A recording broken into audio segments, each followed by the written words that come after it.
Hey guys, today we're going to talk about Earth's oceans, the characteristics and the currents of the oceans of Earth. So the first thing we need to start with is how did the oceans form?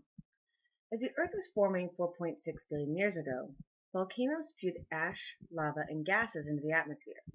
Eventually the Earth cooled enough that the water vapor could condense and fall to the Earth as rain. As the rain fell to the Earth, it collected and the major ocean basins began to form. There are five major ocean basins that we need to keep in mind during this next section of hydrosphere. The first one is the Atlantic. The Atlantic Ocean is expanding, so the area between the east coast of the United States and Europe is actually getting wider. And that has to do with the lithosphere, which we'll talk about in our next unit. The Pacific Ocean is the largest, the deepest. It's also shrinking, which we'll also talk about with lithosphere.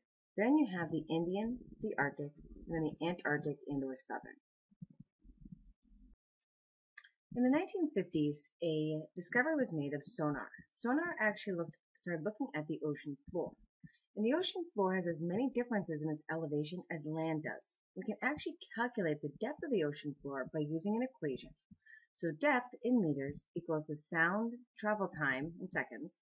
Multiply that by 1500 meters per second, which is the speed that the sonar travels, and divide that by 2, because you go down and then you go back up to read sonar. So in order to get just the depth, you have to divide that distance by 2. Alright, so let's talk a little bit more about the ocean floor. The ocean floor has a lot of different characteristics, pretty much as many characteristics on the ocean floor as there are on land. So you think on land there's plains and mountains and volcanoes and valleys. On the ocean floor there's just as many characteristics. So the first one, if we start over here on the left, is the continent. So you end up standing on the continent when you're at the beach, and you're standing on it right now. When you go into the water, you're actually standing in the continental shelf. The continental shelf can actually change in its size and dimension, depending on kind of the characteristics of the continent. So if the water rises, you end up having less continent, more continental shelf. As the waters freeze and contract, say during an ice age, you see less continental shelf, more continent. Then you have the continental slope, which is the steep decrease of the continent going towards the ocean. Then you have the continental rise. That's kind of the transitional piece between the ocean and the continent, the ocean floor and the continent. Those three pieces together, continental shelf, continental slope, and continental rise, are taken together to be the continental margin. And the continental margin we'll talk about as being active or passive in a few minutes. And that has to do with kind of what the shape of the continent coastline looks like. Then you have kind of these unique features.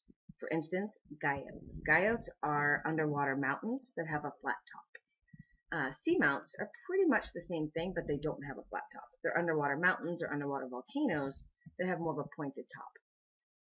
The mid-ocean ridge is very important because that's where the ocean floor is actually growing.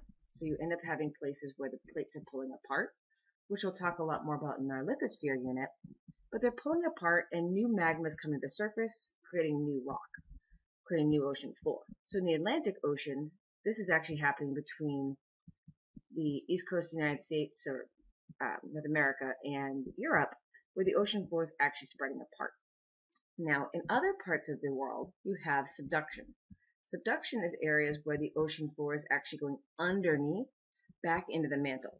So where one place it's growing, another place it's subducting. So it's actually getting smaller.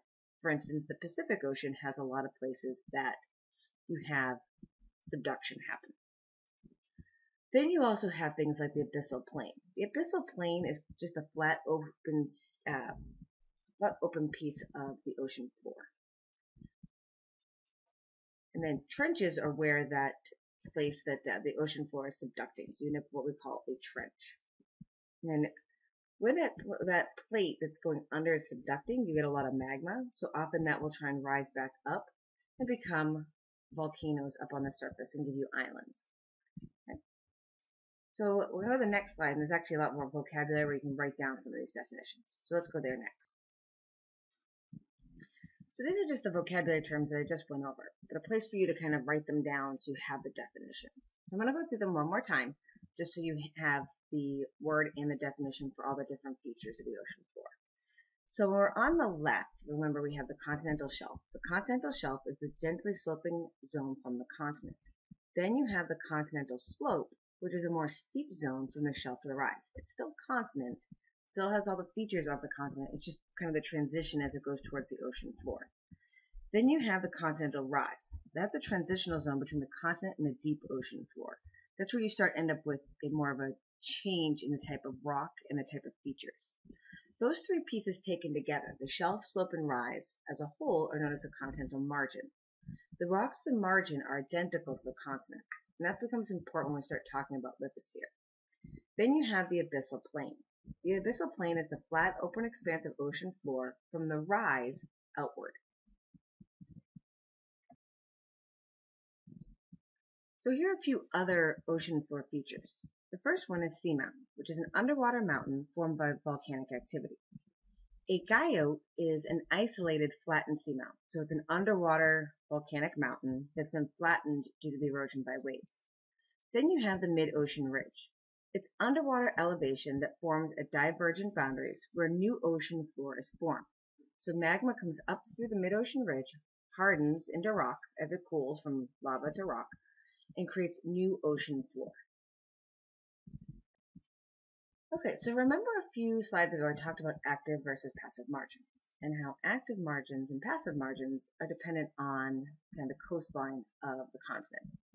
So as a general rule, the continental shelf is narrowest where the continental margin is tectonically active. So where there are subduction zones. So where there's that place where rock is going underneath other rock and subducting under is a active margin. The continental shelf is widest where the continental margin is passive, so where there's no plate boundary nearby. Mostly you're looking for a subduction boundary because that gives you a very active, very steep margin. So if we look at the next slide here, we have a passive versus a convergent active margin. So in a passive margin, you have land, continental shelf, gradually going down to continental slope, continental rise, and then the abyssal plain. In an active margin, you have land, continental slope, steep continental slope, ocean trench, and then the ocean basin floor. So you have a very much steeper continental slope in an active margin than you do in a passive margin. You have one side of, in this example, which is exaggerated, you have a shelf trench slope, and then you have some seamounts, the mid-ocean ridge. Then on the other side of the ocean, you have a nice abyssal plain, rise, slope, shelf. You don't necessarily see all these features in every ocean or in the same area. This is definitely exaggerated, but it gives you an idea of what the differences look like between a shelf, slope, and rise on a passive margin versus an active margin. So now that we've talked about the ocean floor a little bit, let's look at the characteristics of the water itself. Ocean water, you know, is very salty. This is due to the large concentration of sodium chloride, or NaCl, which is salt. Salts have been added to the ocean for billions of years. As rivers and streams flow toward the ocean, they dissolve minerals on land that are then deposited into the ocean. We can measure the amount of dissolved solids in a given amount of liquid, and this is called salinity, so we can actually see how salty any sample of water is.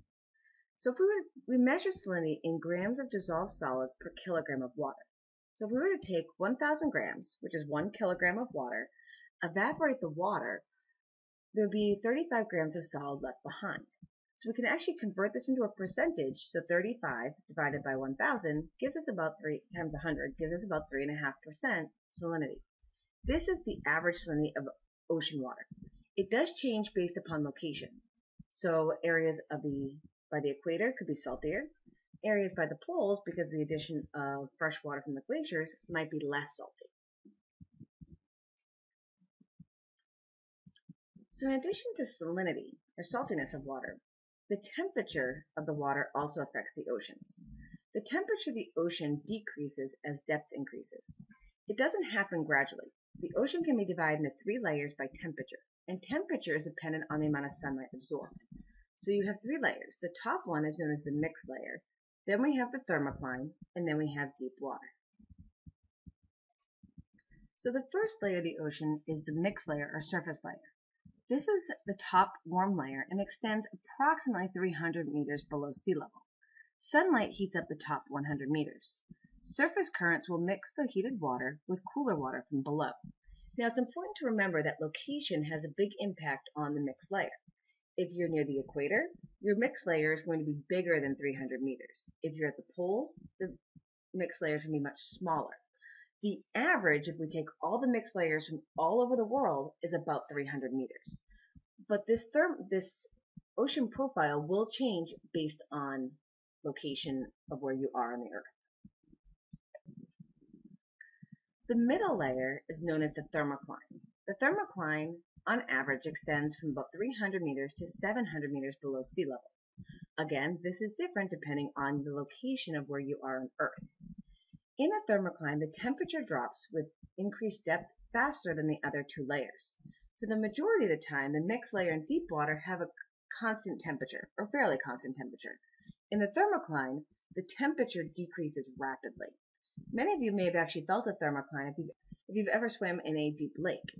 In a deep lake, you can often feel the sudden temperature change in the ocean water. It literally feels like you've jumped into another body of water while you're underwater, because the temperature all of a sudden gets much colder very quickly, and that's the thermocline.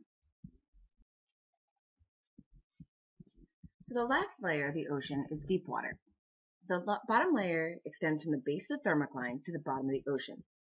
The temperature range in the deep water, regardless of latitude, regardless of where you are on the planet, ranges from about 1 to 3 degrees Celsius. So even in the hottest place on Earth, on the equator, if you go below the thermocline, the water temperature is going to be about 1 to 3 degrees Celsius. Remember, the thermocline and the mixed layer are all dependent on where on the planet you are. So those can be much shorter than in the poles than they would be at the equator. Now if we take temperature and salinity together, that affects the density of water, because temperature will affect the volume. So as water temperature increases, the molecules spread apart, so therefore you change the density. You also change the density if you add mass. So if you dissolve solids into water, you've increased the mass, so that will also change the density. The density of seawater increases with increasing salinity. However, most of the ocean has a uniform salinity. It does change a little bit between the poles and the equator, but for the most part, you end up having a uniform salinity. So temperature usually plays a greater role in density. The temperature range on the planet ranges from 30 degrees Celsius down to -2 degrees Celsius from the equator to the poles.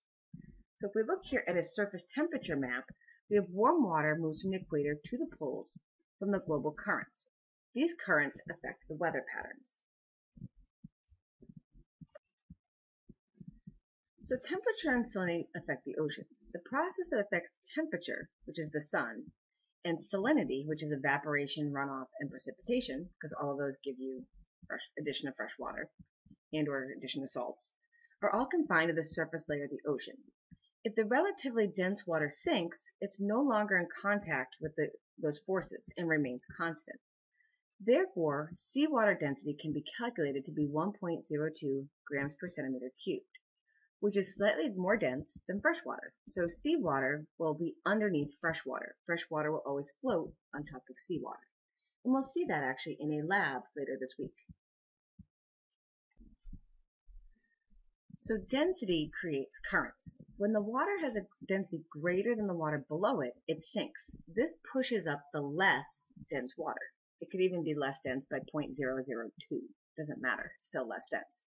This creates a current. It helps to circulate ocean water and bring nutrients to the surface. Okay, now you guys should make sure that your notes are complete. If you need to go back and rewind this video to figure out if you've missed anything, do that now. And then go below this WSQ to answer the questions. Don't forget to put your name and your block and answer the questions below for the WISC.